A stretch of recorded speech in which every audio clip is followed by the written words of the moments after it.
Well, son of a bitch.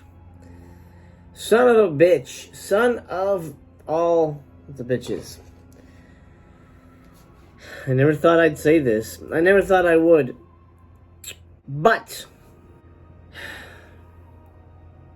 welcome to part 1 of 3 of my deep dive into the Eurocrypt of Christopher Lee, Volume 2, Collection 2. I'm sorry, Collection 2.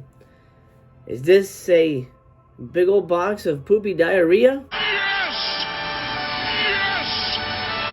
Well, let's you and I find out. Back from the dead.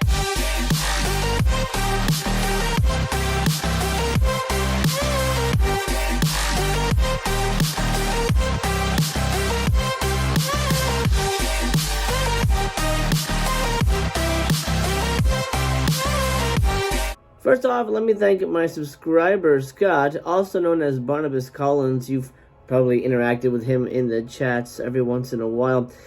Big supporter of the channel. I want to thank you, Scott.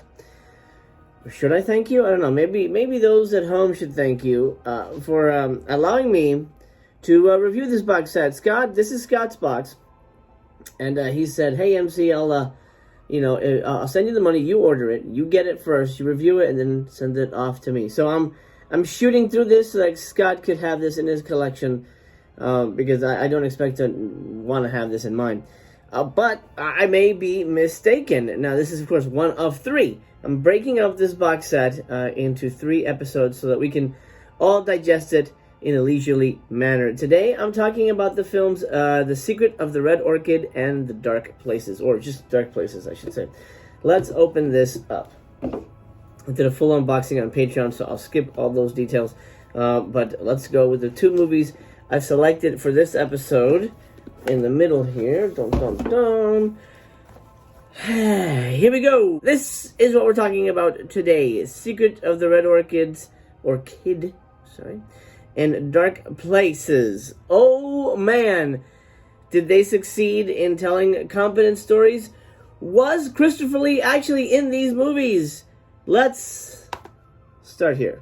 This is my first creamy film, and not creamy as in thriller, a cruel picture creamy, but creamy as in Krimi. It is a German term for crime or thriller movies. It's essentially sort of the, being reductive here, but the giallo for Germany, based on the work of Edgar Wallace, the famous novelist and screenwriter. He actually wrote King Kong, of all things. I think in one of the commentaries they actually mentioned that's probably what he's most well known for in the States. He was huge overseas. He was big in Germany. And this movie is based on one of his works. But does it work? The Secret of the Red Orchid runs 1 hour and 24 minutes. Just a heads up, this is not a horror movie. This is essentially a cops and robbers affair. You should know the movie is presented here in English and German dubs, but you will hear Christopher Lee speaking German only, as the English dub is someone else.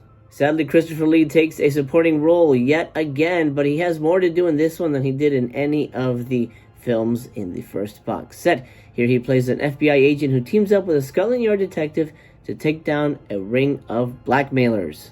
Mr. Lee gets to do some badass John Woo double gun action in one scene, and it totally rocks. That being said, there's a lot happening here, and Christopher Lee is fairly superfluous to it all. As a matter of fact, if you took his character out of the movie, you would honestly have the same damn movie. And that's not great. I mean, it's definitely more than a cameo, but not by much. I will say this one isn't bad, but the main issue here is that there's so many characters that it's hard to keep track as to what the hell is going on. At one moment, it's about blackmailing rich people in London, and then the next minute, it's about rival gangsters trying to kill each other. It's also got this really goofy sense of humor, which, to me, lessens the intensity of the threat. The plot in this movie is so dense, you would need a chainsaw to cut through it. It's almost like a season of television condensed into an 80-minute movie, so it's really easy to lose track as to what the hell is going on. New characters are introduced in almost every scene, and it just becomes a hodgepodge of characters to the point where I honestly just gave up trying to figure out what exactly the plot was, as it honestly kept shifting. It doesn't help that all the actors kind of look the same, so even individual characters that get more play throughout the plot get lost in the crowd. I'm shooketh, as the young children say today. He's in the movie. He's in the movie, and he gets to do some badass action stuff. Like I said, the double gun John Woo sequence. There's a scene on a train. He gets to do some stuff. He's not 100% crucial to the movie. Like I said, you could take him out and still have the same kind of movie. But it's not bad. It's not a bad movie. You know, I think maybe it lessens the blow that I've expected him to not be the lead in these movies. I think that certainly helped ease me into this box set.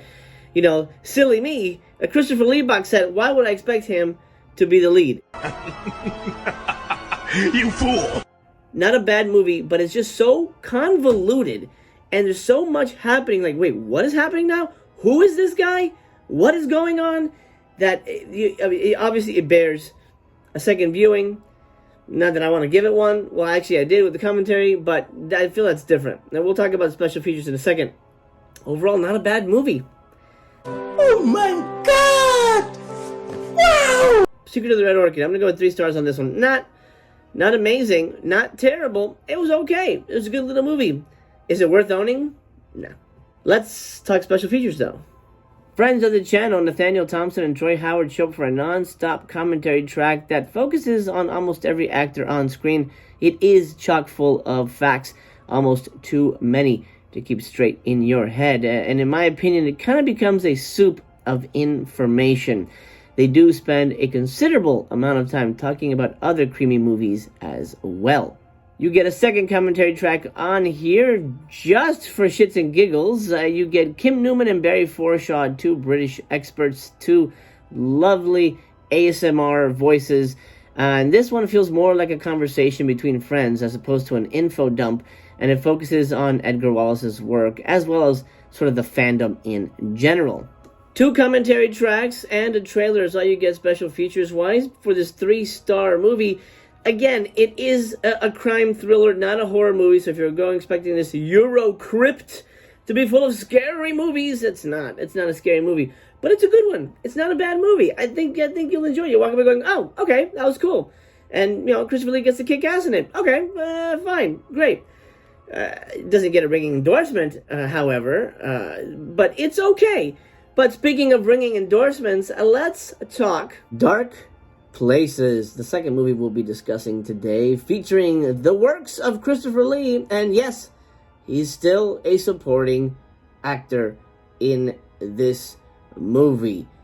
That being said, Well, we're waiting.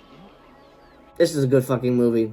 This is a really solid-ass movie, and a horror movie, and a thriller, and a lot of things, but it's really goddamn good. Dark Places runs 1 hour and 30 minutes. This movie boasts a great fucking cast. You have the great Christopher Lee, Joan Collins, Herbert Lom, Jane Birkin, and Robert Hardy. A mental hospital administrator finds himself the unwitting heir to a recently deceased rich man's dilapidated mansion. The icing on the cake here is that the man knows there's over 200,000 pounds hidden in the house somewhere, and he heads to the small town where the mansion resides to search for the buried treasure in all of the house's dark places. Sadly, Christopher Lee takes yet another supporting role here as the town's doctor who also happens to know about the hidden treasure and shares that knowledge with his sister, played by the saucy Joan Collins. Joan gets way more screen time here than Mr. Lee, which is unfortunate because this is not a Joan Collins box set. You'll be surprised to hear that parts of the movie reminded me of The Changeling, as most of the movie is our beleaguered main character walking around the big empty mansion following the sounds of children's ghostly laughter. There are also elements to this that reminded me of The Shining, believe it or not, and they all combine to make a film that is not only intriguingly layered, but way more interesting than the usual heirs looking for a hidden treasure type movie. Honestly, this is a very special movie. It's something that floored me and had me dropping my jaw more than once. The less said about the third act, the better, because this is the kind of movie that you have to let develop on its own. So I won't talk about the plot anymore, except to say that it fucking blew me away. This is hands down the best movie within both Eurocrypt volumes. That's right. I'm as shocked as you are. I liked it. I'm going to go 4 stars with it, as a matter of fact. I would have gone 5, except for the fact that even at 90 minutes, the film does drag. It does feel pretty sluggish in the middle. Like I said, it's mostly the guy walking around the house. I'm not going to give away all the little bits and pieces, but this is a very unique movie. Really well made. Something that you can tell they put thought into, they put time into. They wanted to figure things out. They wanted to give you a unique movie experience. Part haunted house, part buried treasure hunt. There's a lot going on in this movie, and I don't want to spoil it for you, but I think this is absolutely, I've only seen 2 of them, but this is absolutely so far the star of the box set. Like I said, the best of all the Eurocrypt combined, both volumes. This is the best one. This is the one that stands out. This is the one that should probably sell separate, because I think, from what I understand, this was a fan favorite already, and most people are like, damn, I wish they sold that one on its own. I understand why. Very, very good movie, very great script, great performances all around, and something that's a rewarding experience. You know, at the beginning, you're like, what the fuck's going to happen? Where's it going to go? This could be really boring, and then slowly, beep, beep, beep, beep, beep, beep, beep, it starts turning, it starts changing into something else. You're like, oh, wait, this is interesting. Oh, shit, wait, what's going on right now? I love that. I love when a movie peels itself away, and you're like, oh, shit, there's a lot more here than meets the eye. That's a fucking movie. That's a piece of art. That tells me there's a reason this exists. We're not just sitting down and watching some fucking guy make tea for 2 hours. This fucking movie is telling us a story, and it succeeds fairly well. It is a little sluggish, like I said, but man, 4 stars for anything coming out of the Eurocrypt. I'm as shocked as you are. Let's talk about the special features. Here you get 2 special features, a commentary track and a featurette. First, let's focus on the commentary track. Our buddies Nathaniel Thompson and Troy Howard return for another non-stop info dump. But they keep things quite lively, and it certainly adds to the enjoyment and knowledge when it comes to the film and those involved. So I do recommend it. Of course, mileage may vary as to how much information does actually stick in your brain. Then let's talk about the featurette. It's called The Cadogan Conversations. This is an interview with Jonathan Rigby, the author of Christopher Lee, The Authorized Screen History. He's also the author of the book that comes in the box set, which is titled Christopher Lee, A Career in 6 Snapshots. This is a 23-minute interview with the author as he discusses his initial interactions with Christopher Lee. In my honest opinion, it's superfluous and doesn't really add anything to the appraisal of the film at hand. So if you want to skip it, you're not missing out on anything. Holy schnapps! 2 pretty decent movies. 3 stars, 4 stars.